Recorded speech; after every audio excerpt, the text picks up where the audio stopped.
The west coast of the United States, spanning from San Diego and Los Angeles to San Francisco, Sacramento, Portland, and Seattle, is a bustling region with over 50 million residents. However, amidst this populous stretch lies a vast area that remains largely uninhabited. What could it be that keeps people from settling in this empty expanse, and can we get to the bottom of what geographic reasons could be behind it? Let's delve into the data of this sparsely populated segment of the West Coast, a paradoxical anomaly considering the densely populated areas to its south and north. While California teems with over 40 million inhabitants and Portland and Seattle thrive as major cities to the north, this intermediary region remains conspicuously vacant. When we envision the West Coast, images of the tech hubs in the Bay Area, the glamour of Southern California beaches, or the unique charm of Portland may come to mind. Yet, nestled amidst these vibrant locales lies a picturesque terrain encompassing the northern reaches of California and the southern stretches of Oregon, often referred to as the state of Jefferson. Let's start from the southern reaches of the empty West. The California coastline captivates with its rugged beauty, boasting rocky bluffs, golden beaches, and expansive marine ecosystems. Inland lies vast woodlands like the Tahoe, Trinity, and Six Rivers National Forests, which are home to some of the world's tallest and oldest trees. Amidst these forests rise the southern terminus of the Cascade Mountain Range and the northern edge of the Sierra Nevada Mountain Range, home to what the U.S. Geological Survey deems to be the significant volcanic threat that is Mount Shasta.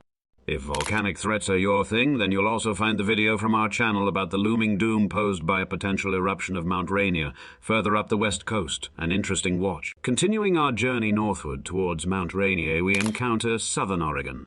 Unlike the fertile valleys of California, southern Oregon's landscape is characterized by rugged mountains, dense forests, and fewer areas suitable for large-scale agriculture or urban development, limiting the potential for population growth compared to the more hospitable areas to the south. As we reach the eastern boundary of the empty West, we encounter the Great Basin. This arid terrain stands in stark contrast to the coastal and forested regions to the south, and bears a closer resemblance to the neighboring state of Nevada. During the 1800s, the young United States remained primarily concentrated in the eastern part of North America. However, the acquisition of the Louisiana Purchase in 1803, adding a massive 828,000 square miles to the young nation, inevitably spurred westward expansion towards these western lands.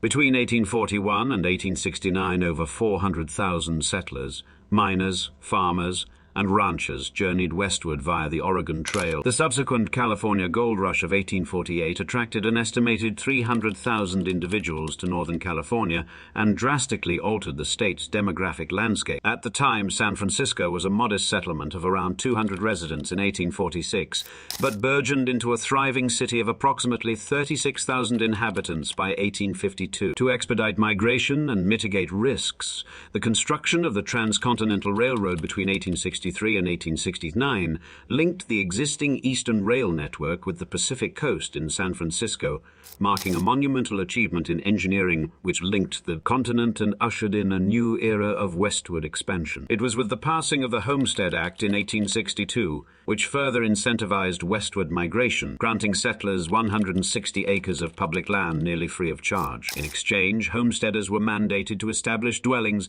and cultivate crops.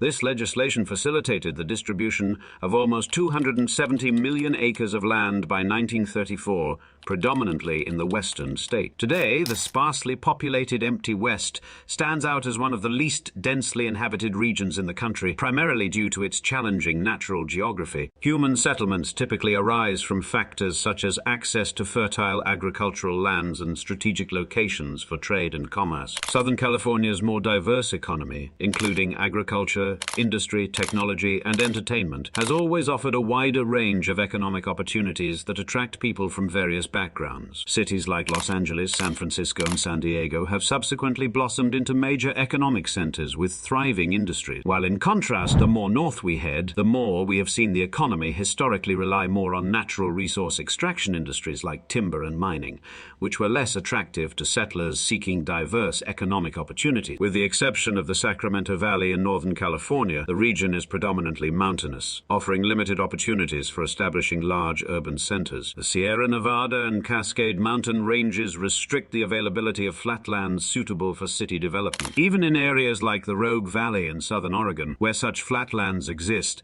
they are often small in size and unsuitable for major transportation hubs like ports. The rugged and rocky beaches of northern California and Oregon further complicate the construction of substantial ports, akin to those found in Seattle, San Francisco, and Los Angeles. The lack of infrastructure and distinct geographical features have fueled calls for the creation of a new state. This movement, known as the 51st State of Jefferson, traces its origins back to the early 1940s, when residents of Northern California and Southern Oregon proposed forming a separate state. Motivated by perceived neglect from their state governments and a sense of alienation from urban areas, proponents chose the name Jefferson in homage to Thomas Jefferson's ideals of rural independence and agrarian democracy. Modern advocates argue that rural communities in the region lack adequate representation in state governance, leading to dissatisfaction over issues such as land use regulations, taxation, and natural resource management.